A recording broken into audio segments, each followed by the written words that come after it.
What is up, everybody? This is Stevie Breach coming to you here today. We're talking about WWE's Money in the Bank 2020. Honestly, a match that when it was first announced, I had huge, high hopes for. This is a match that was going to take place at the WWE headquarters. Not only was it going to take place on the roof, like the WWE intro to Monday Night Raw back in the day, but this pay-per-view was basically going to start at the bottom floor of the headquarters and fight its way to the top. There was talk of, because of the new headquarters, even though I don't think it's close to be opening, but they could really fuck this place up. I was really looking forward to somebody being thrown through a wall, maybe busting out a window, making it look like they're going to throw somebody off a ledge. There's a whole bunch of things that you could really do with this match to really make it legendary. And then I can honestly say that my hopes for the match were dropped a little bit as the names were rolled out to see who was actually going to be in this match. Daniel Bryan, I never thought that he would ever compete in a Money in the Bank ladder match again because of, his condition. You don't want him taking a bump off of a ladder. We've had some, almost, close calls with him anytime he takes sort of a bump onto his neck or anything like that.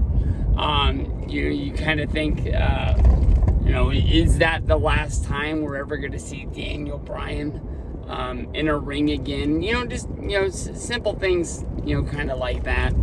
But, Rey Mysterio being in there, this actually was, a real ladder in the Money in the Bank ladder match inside of a ring, inside of a normal arena that is sort of kept around an actual ring. I would be fine with that. I think he would be a cool thing to add into the match. But, for somebody that's supposed to be brawling through a building, holding his own against other guys, unless the bells get a ring and he's just going to dart for the briefcase like it's some kind of a race, I don't think Mysterio has any kind of an advantage in this match at all. Apollo Crews can easily say, since this guy was in NXT, I didn't know a lot about Yuha Nation when he, wrestled on the Independents or anything like that. But, I knew enough that when I saw this guy wrestle for the first time, I was like, this guy's going to be special. He came up when he was in NXT. I know he was there for a little bit. I can remember his debut match, which I think took place on an NXT Brooklyn against Ty Dillinger. And we really didn't know much about either guy. And we really couldn't even tell who was going to get the push out of it because we had never seen Ty Dillinger wrestle on NXT before. I had high hopes for him. When he was in NXT, he never came. Well, he won a battle royal to become the number one contender for the NXT championship, which I thought was gonna, have him have a match against Kevin Owens. If he ever had the match against Kevin Owens, I can honestly say that I never saw it. It wasn't on one of the takeovers, and I think I was watching NXT week in and week out at the time. I think it just kind of got forgotten about or skipped, but when they got to WrestleMania 32, Apollo Crews got called up to the main roster, I believe on Monday Night Raw, and just was like, here you go. It's almost like one of those stories where Vince actually saw Apollo Crews for the first time and probably had memories of Ahmed Johnson and was like, I want that guy. And they brought him up and nothing. I mean, he's fought for the Intercontinental title a couple times. There's been some almost pushes, but nothing even close to a push for him. And for him to get added into this match, I was like, damn, he's going to be in here. He's probably going to be a guy kind of like Kane that's just kind of there as a big body to catch somebody or something like that. But, at least he's in, a main event match, and hopefully it's going to be the start of something. I know there's lots of guys, you see the ups and the downs like a Dolph Ziggler, and you're like, this is the time. It's going to be for real. But now on Monday Night Raw, they take him out with a leg injury. I can easily say that, having Apollo drop out of the match, I'm hoping that this is going to sort of leave like a mystery person to be added to the match. If they do it all the way up until the actual pay-per-view and you don't know who it's going to be, I mean, there's going to be people who think like, oh, it's going to be Shane McMahon because they're going to be at, WWE's offices and he's just going to come out of a room and boom, there he is, Shane O'Mac. It's like he never left. They could have him win the Money in the Bank briefcase and we could get like a kind of a continuation of him being the heel guy with the briefcase. Maybe he can even have a babyface run with it. And maybe see Shane win the championship before we get to a point that his career is actually over.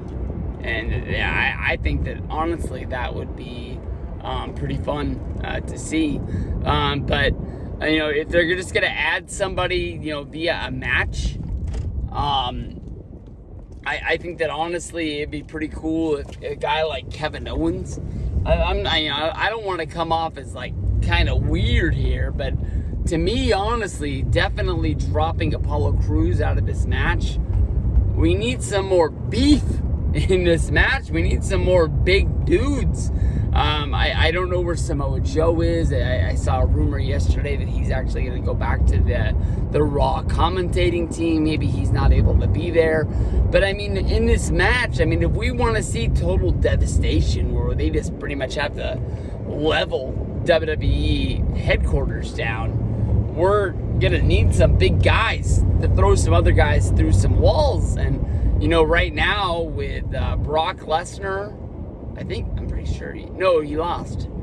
Son of a bitch. Well, maybe Brock could be the 2-time Money in the Bank guy, and he'll just come back for that match.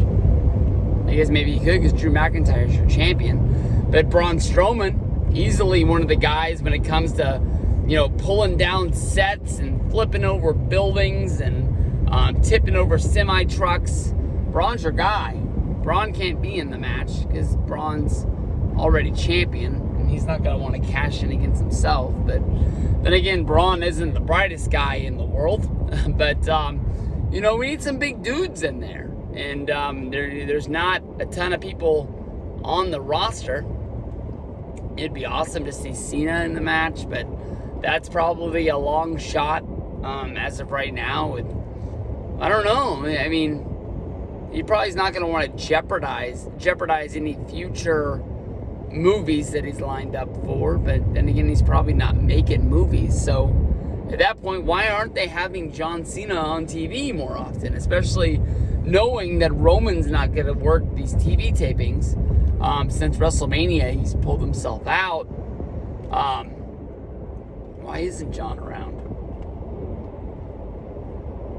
I don't know. Maybe he can't because of the fact he's already signed for a movie, and even though they're not shooting, maybe he can't because of the fact that once shooting comes back, he doesn't want to be injured. But I was going to say, Cena's not one to really be injured that much over his career. But, I mean, the injuries that Cena normally has, even though he has came back from them very, very fast, have been kind of, not major. He never, broke his leg or something like that. But, I mean, his muscle tears, he should have definitely been out for a year.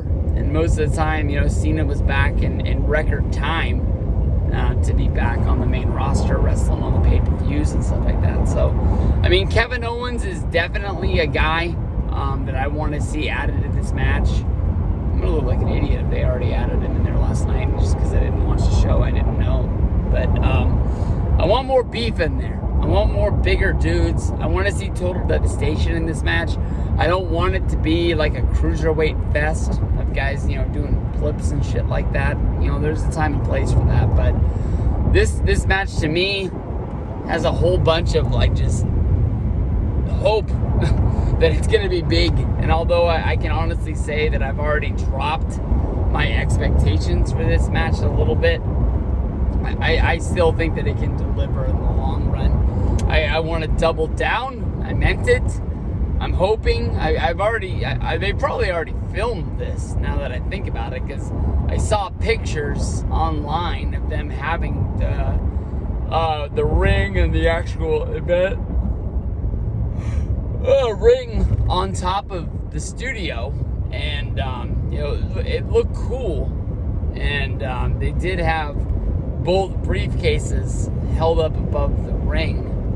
I really hope that the women's match is just a normal Money in the Bank match held in a ring on top of there, but I'm hoping it's just the men's match where we see total devastation. Because, I mean, for them to fuck up the whole inside of WWE's headquarters and then go back to have just a normal pay-per-view and then go back and have somebody else fight through the clusterfuck of a maze that they already, devastated. I don't know. That's gonna be kind of hokey. They only need to fuck it up once. They don't need to fuck it up countless times. But I'm almost home. Driving past the River City Church.